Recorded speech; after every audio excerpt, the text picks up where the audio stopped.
और नमस्कार दोस्तों, स्वागत है आपको अपने चैनल कॉन्सेप्ट ऑफ एजुकेशन में। दोस्तों, आज का वीडियो आपके लिए बहुत ज़्यादा हेल्पफुल होने वाली है, क्योंकि आज मैं आपके सामने बाल विकास एवं शिक्षा शास्त्र के कुछ ऐसे महत्वपूर्ण क्वेश्चन जिसको आप लोग के सामने मैं टेस्ट सीरीज के माध्यम से प्रस्तुत करूंगा। कुल मिलाकर दोस्तों, आप लोग को जैसा कि पता है, सीटेट दिसंबर 2022 का नोटिफिकेशन भी बिल्कुल आप लोग को रिलीज कर दी गई, यानी उसका डेट वगैरह सिर्फ आना बाकी है। यानी कुल मिलाकर कह लें तो सारे के सारे चीज़ों की चर्चा जो है नोटिफिकेशन में कर दी गई है। ऐसे में आप आसानी से अपना फॉर्म फिलअप कर सकते हैं। साथ में ही इस बार ऑनलाइन तरीके से आपकी एग्ज़ाम होने वाली है, इसीलिए मैं आपके सामने ऑनलाइन टेस्ट के माध्यम से ही आपके सामने प्रस्तुत करने का काम करता हूं। ऐसे में आज का वीडियो बहुत ही कमाल का होने वाला है, तो वीडियो के अंत तक ज़रूर देखिएगा, ताकि आपको इन वीडियो के माध्यम से जो 3 से 4 प्रश्न जो आपके एग्ज़ाम में आने वाले हैं आपसे छूट नहीं पाए, आसानी से आप प्रश्न को बना करके आएंगे। ऐसे में चलिए साथी वीडियो को प्रारंभ करते हैं, लेकिन इससे पहले एक छोटा सा रिक्वेस्ट भी होगा। अगर आप चैनल पर नए हैं तो ज़रूर चैनल को सब्सक्राइब कर ले, साथ में बेल आइकन को ज़रूर प्रेस कर ले। साथियों, जैसा कि प्रश्न आप लोग ऊपर में यहाँ पर देख पा रहे होंगे कि बच्चे की बुद्धि लब्धि 90 से अगर 110 के बीच में है तो वो किस प्रकार का बालक होगा। यानी यहाँ पर IQ लेवल की बात की जा रही है। तो बच्चे की अगर IQ लेवल 90 से अगर 110 के बीच में होता है तो इस प्रकार के बच्चे को हम लोग प्रतिभाशाली नहीं कहते हैं, उत्कृष्ट बुद्धि वाले भी नहीं कहते हैं, प्रखर बुद्धि वाले भी नहीं कहते हैं। क्योंकि प्रखर, उत्कृष्ट और प्रतिभाशाली बच्चे वह होते हैं जिनकी बुद्धि लब्धि अधिक से अधिक हो, यानी कह सकते हैं समान बालकों की अपेक्षा उनकी बुद्धि लब्धि ज़्यादा होती है। इसलिए इसका सही उत्तर हो जाएगा नंबर 1, यानी समान बुद्धि का बालक ही जो होंगे उनके 90 से 110 के बीच में उनका जो है बुद्धि लब्धि होगा। इसको हम लोग नेक्स्ट कर देंगे। इसी प्रकार से दूसरा प्रश्न दोस्तों आपके सामने आ गया है कि बाल मनोविज्ञान के आधार पर कौन सा कथन सर्वोत्तम है। अर्थात यहाँ पर कहा जा रहा है कि अकॉर्डिंग टू चाइल्ड साइकोलॉजी कि अकॉर्डिंग टू कौन से स्टेटमेंट यहाँ पर जो सबसे बेस्ट है, सबसे बेहतर है, इसको आप लोगों को सिलेक्ट करने होंगे। ऐसे में फर्स्ट ऑप्शन है कि सारे बच्चे एक जैसे होते हैं, यह बिल्कुल सही नहीं है, यानी यह गलत है। उसके बाद है कि कुछ बच्चे विशिष्ट होते हैं, यह भी बिल्कुल इसको हम लोग बेस्ट नहीं मान सकते हैं, क्योंकि कुछ बच्चे विशिष्ट कहा जा रहा है, यानी सारे बच्चे विशिष्ट नहीं होते हैं, कुछ बच्चे विशिष्ट होते हैं, यहाँ पर चर्चाएं की जा रही है, यानी इसको भी हम लोग बेहतर नहीं मान सकते हैं। उसके बाद है कि कुछ बच्चे एक जैसे होते हैं, इसको भी बिल्कुल हम लोग सही नहीं मान सकते हैं।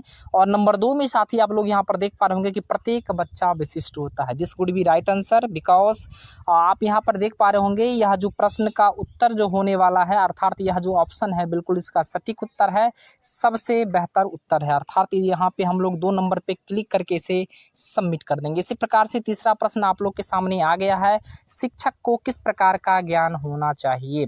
ऑप्शन में है अध्यापन विषय का ही होना चाहिए, या बाल मनोविज्ञान का होना चाहिए, या शिक्षा संहिता का होना चाहिए, या अध्यापन विषय के साथ साथ बाल मनोविज्ञान का भी होना चाहिए।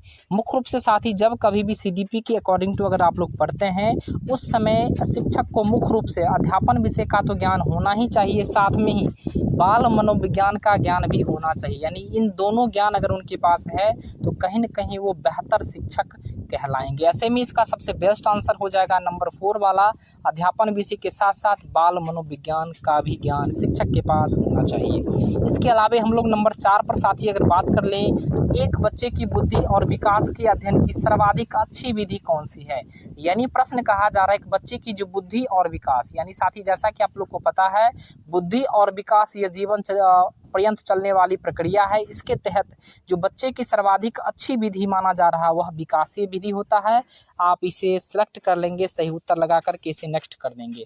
इसी प्रकार से नंबर 5 वाला क्वेश्चन है कि समाजीकरण वह प्रक्रिया है जिसमें बच्चे और वयस्क कहाँ से सीखते हैं।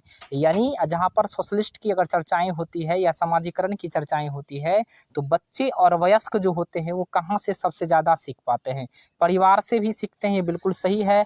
विद्यालय से भी सीखते हैं, यह भी बिल्कुल सही है। साथियों यानी दोस्तों से सीखते हैं, यह भी बिल्कुल सही है। अर्थात कह सकते हैं इन सभी के माध्यम से उन्हें कुछ न कुछ सीखने का मौका मिलता है। ऐसे में इसका सबसे बेस्ट आंसर हो जाएगा नंबर 4 यानी इनमें से सभी। इसी प्रकार से हम लोग अगले प्रश्न को देखेंगे कि गार्डनर ने 7 बुद्धि का अधिमान निर्धारित किया, इनमें से कौन सा सही नहीं है। तो गार्डनर के अकॉर्डिंग टू अगर हम लोग बात कर ले तो गार्डनर के अकॉर्डिंग टू जो है स्थान संबंधी बुद्धि इन्हीं के माध्यम से प्रतिपादित की गई है। साथ में ही भावात्मक बुद्धि और अंतर व्यक्तित्व बुद्धि भी इन्हीं के माध्यम से प्रतिपादित किया गया। कुल मिलाकर यहाँ पर पूछा जा रहा है कि कौन नहीं है। ऐसे में भाषात्मक बुद्धि जो है गार्डनर के माध्यम से प्रतिपादित अर्थात निर्धारित नहीं किया गया। ऐसे में इसका सबसे बेस्ट आंसर यानी जो इसका सटीक उत्तर होगा नंबर 4 होगा भाषात्मक बुद्धि। इसे हम लोग सेलेक्ट करके नेक्स्ट कर देंगे। इसी प्रकार से नंबर 7 क्वेश्चन आप लोग के पास आगे। वीडियो के अंत तक आप लोग ज़रूर बने रहें ताकि आपको इस प्रकार के प्रश्न आपके एग्जाम में छूट नहीं पाए।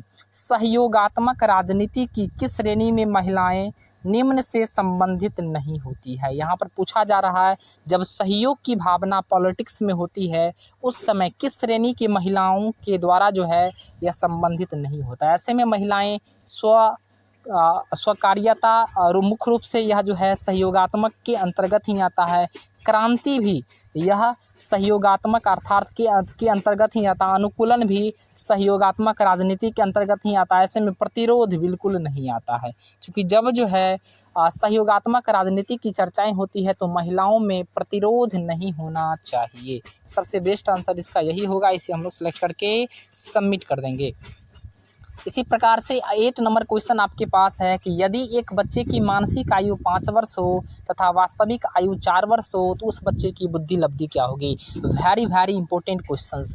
बुद्धि लब्धि से संबंधित प्रश्न आपके एग्जाम में देखने को मिलेगा। ऐसे में IQ लेवल का फॉर्मूला होता है मानसिक आयु बट्टा वास्तविक आयु गुणे 100 यानी मेंटल एज अपॉन कह सकते हैं यहाँ पर रियल एज मल्टीप्लाई 100। यह फार्मूला आप लगा लीजिए, आपका सटीक उत्तर आपके सामने आ जाएगा। यानी 5 बट्टा में 4 गुने 100 जब करेंगे 4 से काटेंगे 100 को तो 25 आ जाएगा और 25 पंचे 125। इसका सही उत्तर ये वाला हो जाएगा। इसे हम लोग सबमिट कर देंगे क्लिक करके।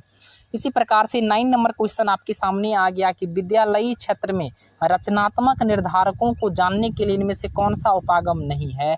ऐसे में रचनात्मक उपागम की चर्चा की जा रही है तो वार्तालाप कौशल इसी के अंतर्गत आता है। परियोजना कार्य भी बिल्कुल रचनात्मक कौशल के अंतर्गत ही आता है। ऐसे में मौखिक प्रश्न से भी हम लोग रचनात्मक निर्धारण कर सकते हैं।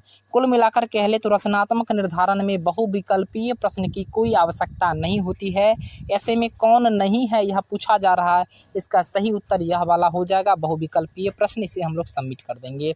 इसी प्रकार से 10 नंबर क्वेश्चन आपके सामने है कि मनोविज्ञान शिक्षा का आधारभूत विज्ञान है यह किसने कहा था। साइकोलॉजी जो है यह शिक्षा का बेसिक एजुकेशन है, बेसिक साइंस है, इसे कहने वाले स्किनर थे। स्किनर ने ही कहा था कि बाल मनोविज्ञान जो है शिक्षा का आधारभूत विज्ञान है। यानी इसका सही उत्तर यह हो जाएगा। 11 नंबर क्वेश्चन आपके सामने है साथियों कि आधुनिक मनोविज्ञान का अर्थ क्या होता है। तो आधुनिक मनोविज्ञान का अर्थ होता है व्यवहार का अध्ययन। ध्यान रखिएगा, आधुनिक मनोविज्ञान का अर्थ होता है व्यवहार का अध्ययन, मन का अध्ययन, आत्मा का अध्ययन, शरीर का अध्ययन नहीं होगा। इसका सही उत्तर होगा नंबर 4 वाले। इस पर हम लोग क्लिक करके सबमिट कर देंगे। इसी प्रकार से नंबर 12 क्वेश्चन है हिंदी अक्षरों के बालक किस आयु को पहचानने लगते हैं। अर्थात हिंदी अक्षर को पहचानने के लिए बच्चों की उम्र कितनी होनी चाहिए। कुल मिलाकर आप समझ लीजिए कि 5 वर्ष में बच्चे जो है मुख्य रूप से हिंदी के अक्षर को समझने लगते हैं। यही इसका सही उत्तर होगा। इसे हम लोग सबमिट कर देंगे। नंबर 13 क्वेश्चन आपके सामने है कि बुद्धि लब्धि मापन के जन्मदाता कौन है। तो बुद्धि लब्धि जो मापन किया जाता है इसके जन्मदाता के नाम है टर्मेन। आप इसे थोड़ा सा ध्यान में रखेंगे। बुद्धि लब्धि मापन के जन्मदाता है टर्मेन। इसे हम लोग क्लिक करके सबमिट कर देंगे। इसी प्रकार से 14 क्वेश्चन है एलेकिया क्या है या डिसलेक्सिया कह सकते हैं। यह पढ़ने की अक्षमता होती है। अर्थात जब पठन पाठन में जब पढ़ने में किसी प्रकार की अगर त्रुटि हो, दिक्कतें हो, समस्या हो तो यह एलेकिया के अंतर्गत आता है। अर्थात इसे हम लोग डिसलेक्सिया भी कह सकते हैं। सही उत्तर यही होगा। इसे हम लोग सबमिट कर देंगे। लास्ट क्वेश्चन आपके सामने साथी है शिक्षा मनोविज्ञान की उत्पत्ति का वर्ष कौन सा माना जाता है। तो शिक्षा मनोविज्ञान की उत्पत्ति जो है 1900 ईस्वी में हुआ था। आप इसे ध्यान में रखेंगे। शिक्षा मनोविज्ञान की उत्पत्ति जो है 1900 ईस्वी में हुई थी। ऐसे में इसका सबसे बेस्ट आंसर यही होगा। इसे हम लोग सबमिट कर देंगे। इस प्रकार आपका टेस्ट जो है ख़त्म हो चुका है। आप देख सकते हैं आपका टेस्ट में 15/15 यानी 15 क्वेश्चंस का हम लोगों ने यानी यहाँ पर क्विज किया था और 15 का 15 बिल्कुल सही है। वीडियो को ज़्यादा से ज़्यादा शेयर कीजिए, लाइक कीजिए, सब्सक्राइब कीजिए और प्यार स्नेह ज़रूर बनाए रखिएगा। जय हिंद, जय भारत।